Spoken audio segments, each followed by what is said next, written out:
welcome. And it's great to see so many people here tonight as well. Fantastic. We're going to be talking to you tonight about foreign aid. So, increasing foreign aid spending in difficult economic times is madness in principle. The three old parties are united in a Westminster consensus on foreign aid budget. The three old parties are obsessed with this arbitrary target of meeting 0.7% of GDP spent on foreign aid.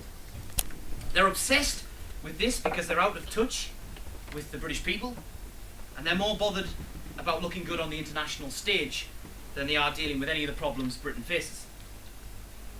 I ask you all tonight, who else will meet this foreign aid target?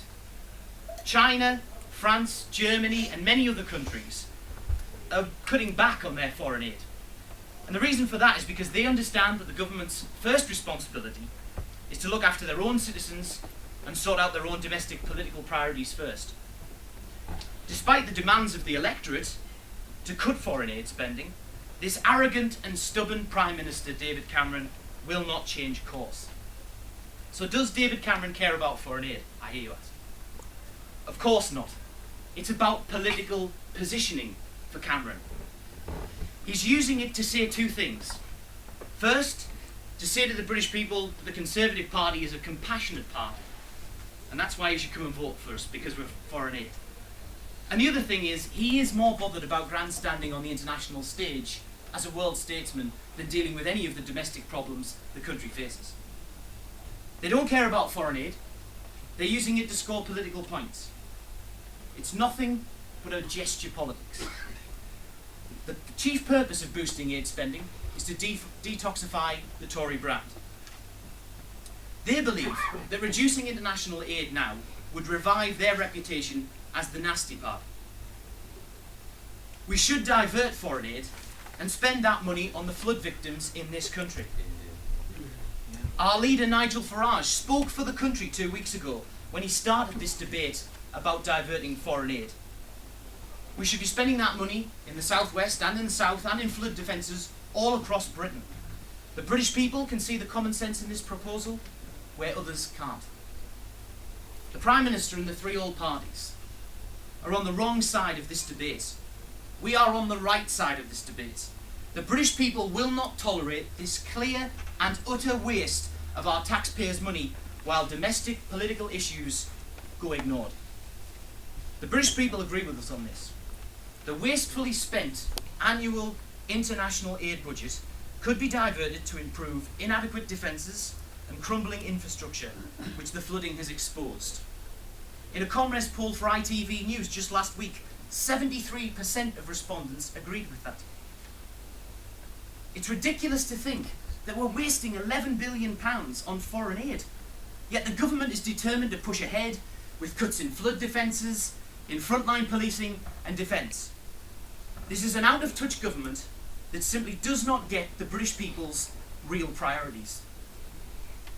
Who in this country seriously supports increasing foreign aid when we're cutting frontline services? I would urge all of you to go to the Daily Mail's website and sign the petition to divert foreign aid funding to the floods crisis. You can do that, if I can give it a cheap plug. It's at thedailymail.co.uk/flood petition. Let's all of us send them a message. Send a message to these three parties that are out of touch, this hopeless Prime Minister and useless government.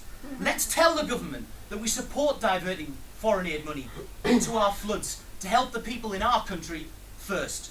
Amen.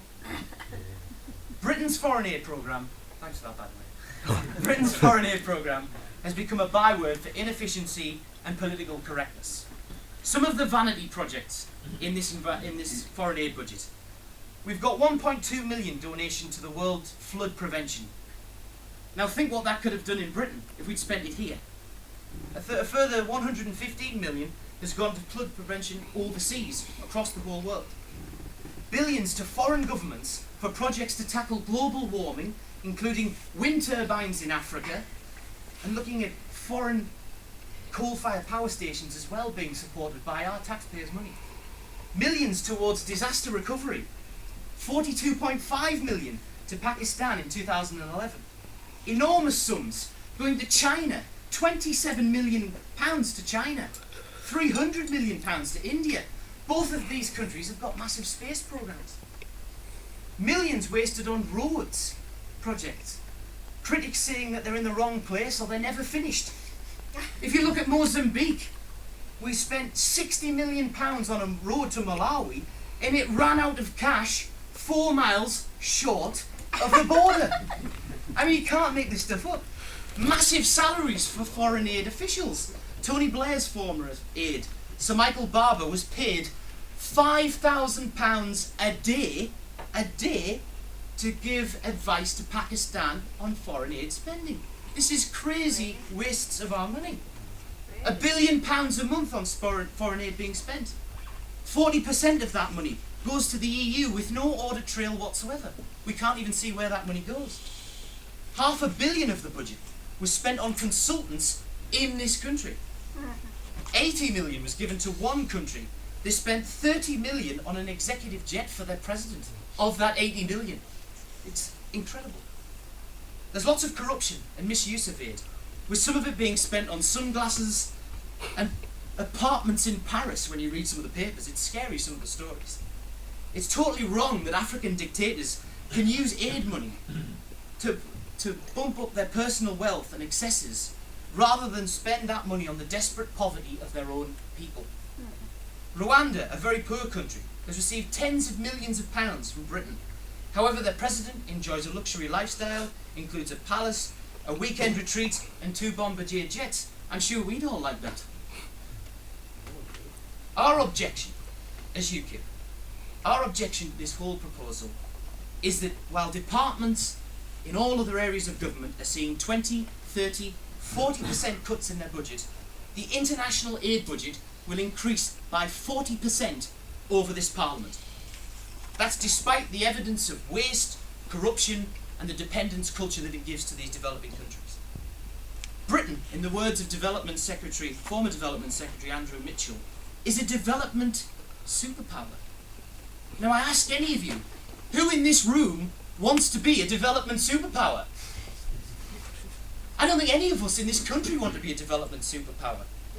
It just shows how out of touch this government is with the real issues that Britain faces today. And as I said earlier on, we give £300 million to India.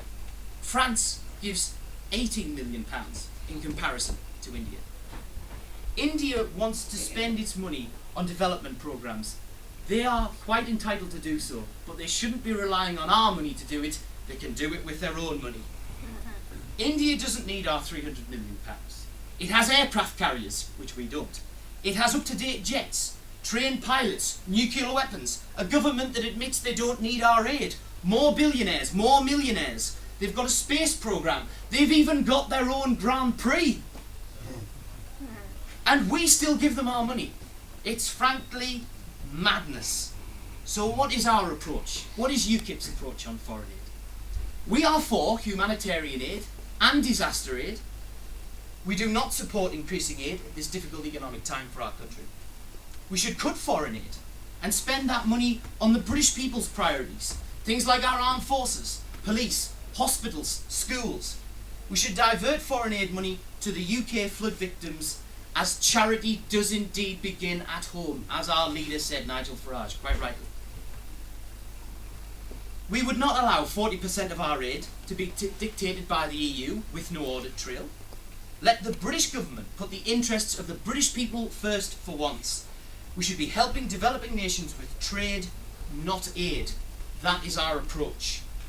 If you want a party that cuts foreign aid and spends the money on the British people's true priorities, police, schools, our armed forces, then come and vote UKIP. Reject the old Westminster party consensus on foreign aid. The Liberals, the Conservatives and Labour all agree in increasing foreign aid. We don't. Vote UKIP to get rid of that consensus. I hope Jonathan, Richard and myself can count on your support in these very important European elections.